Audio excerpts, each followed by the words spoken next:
Alors, camarades, peuple d'Afrique, peuple du Mali, mes chers frères, c'est du Tako Gourmand.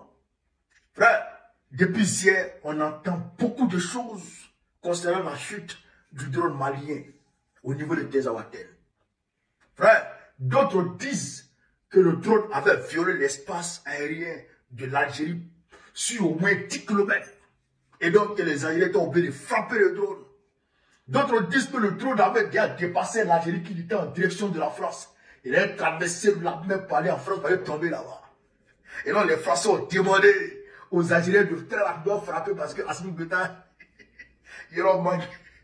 Frère, je vous ai dit, en politique, quand il y a une situation qui survient, surtout entre États, il faut écouter la version officielle de l'État. Vous comprenez ça? L'État malien a fait un communiqué hier, le gouvernement malien, je dirais l'armée malienne a fait un communiqué hier, et aujourd'hui, il y a un autre communiqué qui a été confirmé par le chef d'état-major. Camarades peu d'Afrique, on va écouter la version officielle de l'armée malienne et Borokone va décortiquer. C'est de ça qu'il s'agit. On est parti chez Camarades peu d'Afrique.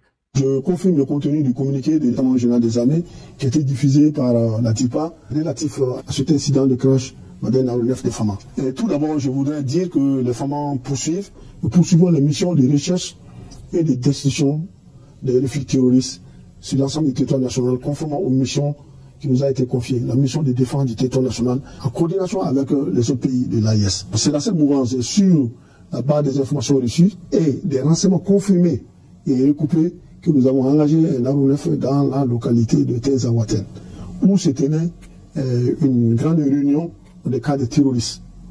L'information a été confirmée, ils étaient en réunion, c'est dans ce cadre qu'on a engagé cet aéronef-là, dans le cadre de la recherche et la destruction de cet objectif. Donc, de l'analyse de tous les rapports et des comptes rendus qui sont parvenus, je confirme que l'aéronef opérait dans les limites du territoire national, comme on l'a toujours fait. Ce n'est pas notre première fois d'opérer dans la région de Kidal ou bien dans le secteur de Tezawaten. Nos aéronefs ont toujours opéré dans les limites du territoire national.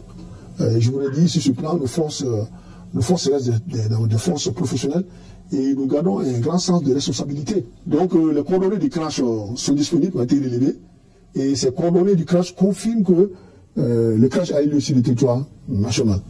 Donc, les enquêtes sont en cours et nous attendons les conclusions qui donneront plus de détails. Le message que j'ai à lancer au peuple malien, c'est de lancer le peuple malien que nous sommes des forces professionnelles, forces armées maliennes restent des forces professionnelles, tant en organique qu'en opérationnel. Les missions de recherche et de destruction des réfugiés terroristes vont continuer et s'intensifier sur l'ensemble du territoire national. Je demande à la population de rester sereine. Voilà, de faire confiance aux femmes, nous restons déterminés, et surtout de faire confiance à nos autorités par rapport à la gestion de cet incident. L'autre point que j'ai à dire, rassurer le peuple malien, pour dire que cet incident n'entame rien nos capacités opérationnelles. La preuve est que ce matin déjà, dans la même localité de Tezawaten, des informations recoupées et des renseignements confirmés. On parlait encore de la présence des terroristes dans la même localité et la cible a été repérée ce matin. Donc je voudrais dire au peuple malien, voilà, d'être serein, appeler la population malienne, voilà, à avoir confiance aux femmes et à nos autorités. Et je dis, les forces armées maliennes sont des forces professionnelles et nous avons un grand sens de responsabilité. Je me dis et je répète que nous ne doutons pas, nous n'avons aucun doute dans notre esprit par rapport à ce qui concerne la défense de l'intégrité territoriale du Mali. Aucun doute, aucune menace ne nous entravera par rapport à cette mission. Nous restons déterminés, nous allons défendre notre territoire, nous allons protéger les Maliens jusqu'au sacrifice ultime, comme le serment que nous avons pris. Donc, toute cette campagne, ou bien tout ce qui est en cours aujourd'hui, nous n'allons pas nous laisser divertir, nous allons continuer nos missions de recherche et de destruction des terroristes sur l'ensemble des territoires nationaux. Et je mets quiconque la défi. Toute personne, j'ai l'habitude de dire, toute personne qui se mettra, ou bien toute organisation qui se mettra en travers de la sécurité et de la stabilité du Mali, nous allons vous combattre. Nous allons nous combattre. C'est tout. Combattre comme la mission nous a été confiée.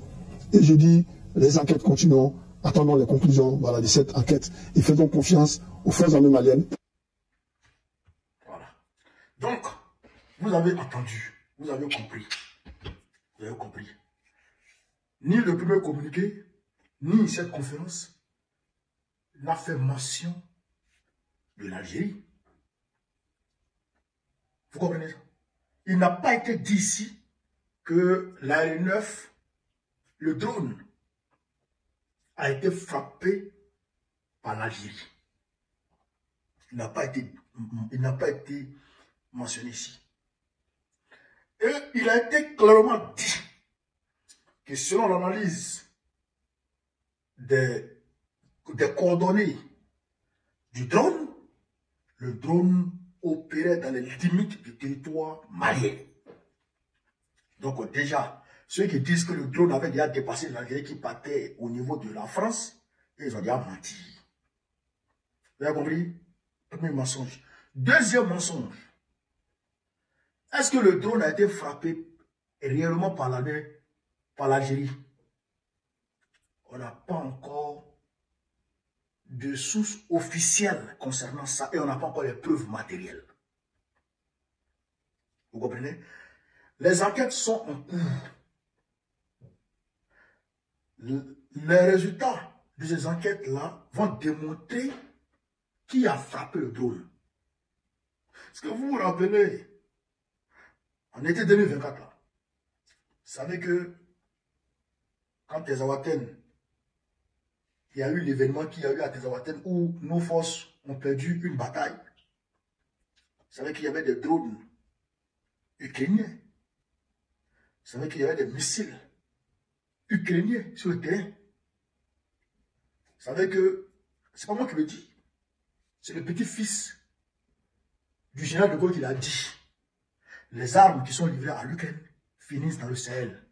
Clairement. Et il y a un journaliste américain proche de Donald Trump qui l'a dit que Zelensky vend les armes qu'on lui donne sur le marché noir. Imaginez la quantité de missiles qu'on vend à l'Ukraine. Donc ça peut être de ce côté-là. Vous comprenez? Ça peut être de ce côté-là. Parce que si on avait les preuves que c'est... Si on avait déjà les preuves que c'est l'Algérie qui a frappé ce drone, il y a longtemps l'armée malienne, ou il y a longtemps le gouvernement malien allait faire un communiqué de mise en garde. Direct. Quoi? Le Mali va avoir peur de l'Algérie? Le Mali n'a pas eu peur de la France. Il n'a pas eu peur. Le Mali seul, hein, à lui seul, il n'était pas encore à l'AES. Il n'a pas eu peur de la France. Il n'a pas eu peur de l'Union européenne. Il n'a pas eu peur des Nations Unies. Les casques bleus. Il n'a pas eu peur de cela. Il n'a pas eu peur de Takuba. Frère, le Mali n'a eu peur de personne. Et il a dit ce qu'il avait à dire quand il était opportun de le dire. La même Algérie qui est là, quand le ministre des Affaires étrangères, Ouere a commencé ses affaires bizarres, Abdoulaye Maïga est allé aux Nations Unies pour le traiter d'énergumène devant tout le monde aux Nations Unies. Après, ils ont arrondi les bois, ils sont arrangés, ils ont parlé. Vous comprenez ça? Donc, il n'est pas, je dirais, opportun ou il n'est pas nécessaire de faire les fuites en avant. Prendre le pas sur l'armée malienne ou sur les autorités maliennes. S'assigner un combat à la place des autorités maliennes, ce n'est pas nécessaire. Parce que si, effectivement, ils ont les preuves, ils vont dire. Mais même là, à l'issue des enquêtes, s'ils constatent que c'est l'Algérie, ils vont dire que c'est l'Algérie et ils vont mettre en garde l'Algérie. On n'a pas peur de quelqu'un. C'est ce qu'il a dit tout à l'heure. Toute organisation, toute personne qui vont se mettre au travers du chemin du Mali qui mène vers sa libération ou la reconquête de son territoire national, de l'intégrité de son territoire, sera combattue. Toute entité, qui que tu sois, tu seras combattu. C'est ce qu'il a dit. Donc, il faut savoir traiter les informations. Il faut savoir où s'abreuver, sinon on fait les erreurs. Et ces erreurs-là, ça nous est plusieurs fois arrivé. Donc aujourd'hui, on a grandi. Et c'est en connaissance de cause qu'on parle. Oui, c'est en connaissance de cause qu'on parle. Il ne faut pas faire les fuites en avant. Il ne faut pas prendre le pas sur, je dirais, les voies officielles. Vous comprenez? Quand j'ai eu à attaquer frontalement Faure Gnassingbé, le président Faure, parce qu'il doutait clairement et je dirais à tort de sa sincérité vis-à-vis de l'AES. Mais ce que je ne savais pas, c'est que Faure est un membre fondateur, à la limite, un membre fondateur non affiché de l'AES. Ah oui, ça, je vais vous dire ça aujourd'hui. Après un recoupement d'informations, je vais vous dire que Faure Gnassingbé que vous voyez là, il est membre fondateur non affiché de l'AES. Et donc, quand tu prends le pas sur les informations non officielles, si tu ne fais pas attention, tu fais ce genre d'erreur. Et c'est pourquoi d'ailleurs, j'ai présenté mes excuses en toute humilité au président Faure. Excellence, je me suis trompé quant à votre sincérité dans votre relation avec les pays de l'AES. Quant à votre sincérité dans votre coopération avec les pays de l'AES. J'ai pensé à tort que vous rusiez avec eux. Et donc, c'est dans ce contexte que je vous ai critiqué sévèrement. Je m'en excuse de ce point de vue-là. Je m'en excuse. Et ça, il faut être humble. Il faut être humble. Parce que l'orgueil, c'est l'orgueil qui a fait que Satan a été chassé du paradis. Quand tu fais une erreur et que tu réalises que c'est une erreur que tu as commise, il faut revenir sur tes pas et faire ce que tu dois faire pour réparer l'erreur. Et puis ne plus reprendre cette erreur. C'est ça que Dieu a indiqué aux croyants. C'est ce qu'on appelle la repentance. Est-ce que vous comprenez un peu? Donc, chers camarades, ne vous assignez pas le combat ou le rôle de l'armée malienne ou des autorités maliennes. Les médias qui bavardent, les médias algériens qui bavardent là, ils sont dans un chemin.